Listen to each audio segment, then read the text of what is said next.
नमस्कार, मैं अंजना और आप देख रहे हैं यूपी ग्राम क्रांति न्यूज। आइए रुक करते हैं आज की बड़ी खबर पर। भारत के अगुवाई वाले ब्रिक्स ने वैश्विक उत्पादन के मोर्चे पर अमेरिका के प्रभुत्व वाले संगठन G7 को पीछे छोड़ दिया है। ब्रिक्स देशों की वैश्विक उत्पादन में हिस्सेदारी 35% हो गई है। वहीं G7 का वैश्विक उत्पादन में योगदान 28% है। अमेरिका के जाने माने अर्थशास्त्री रिचर्ड वुल्फ ने चेताया है कि वैश्विक आर्थिक व्यवस्था में बड़ा बदलाव आ रहा है और अमेरिका के दबाव के बावजूद भारत का रूस से तेल खरीदना जारी रखना यह दिखाता है कि शक्ति का संतुलन अब अमेरिका से हटकर ब्रिक्स देशों की ओर झुक रहा है।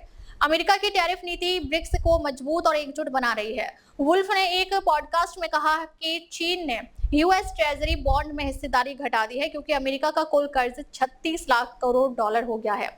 अगर कर्ज बढ़ने का ट्रेंड जारी रहता है तो अमेरिका के लिए कर्ज महंगा हो जाएगा और उसे घरेलू खर्च में कटौती करनी पड़ेगी। इससे अमेरिका की ग्लोबल लीडर के तौर पर स्थिति कमजोर होगी। ब्रिक्स को मजबूत बना रहे हैं ट्रंप। अमेरिकी अर्थशास्त्री ने भारत के खिलाफ अमेरिकी टैरिफ को अप्रभावी रणनीति बताया है, जो भारत और दूसरे ब्रिक्स देशों को और करीब ला रही है। उन्होंने कहा कि ट्रंप की नीतियां ब्रिक्स को और बड़ा, ज्यादा एकजुट और पश्चिम की तुलना में सफल आर्थिक विकल्प बना रही हैं। ट्रंप ने ब्राजील और भारत पर लगाया है सबसे ज्यादा टैरिफ। अमेरिका के राष्ट्रपति डोनाल्ड ट्रंप ने ब्रिक्स देशों ब्राजील और भारत पर सबसे अधिक टैरिफ लगाए हैं। दोनों देशों ने टैरिफ को अनुचित बताया है। चीन भी ट्रंप द्वारा अपनी बात मनवाने के लिए व्यापार को हथियार के तौर पर इस्तेमाल करने का विरोध कर रहा है।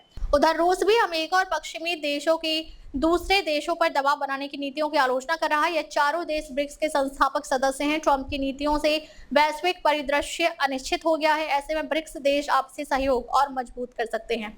2026 में भारत करेगा ब्रिक्स की अगुवाई। ब्रिक्स अग्रणी उभरती अर्थव्यवस्था वाले देशों का वैश्विक संगठन है। ब्राजील, रूस, भारत और चीन इसके संस्थापक सदस्य हैं। 2011 में दक्षिण अफ्रीका को इसका सदस्य बनाया गया और इसका नाम ब्रिक्स हो गया। आगे चलकर मिस्र, इथियोपिया, इंडोनेशिया, ईरान, संयुक्त अरब अमीरात इसके सदस्य बने। अब ब्रिक्स के सदस्य देशों की संख्या 10 है।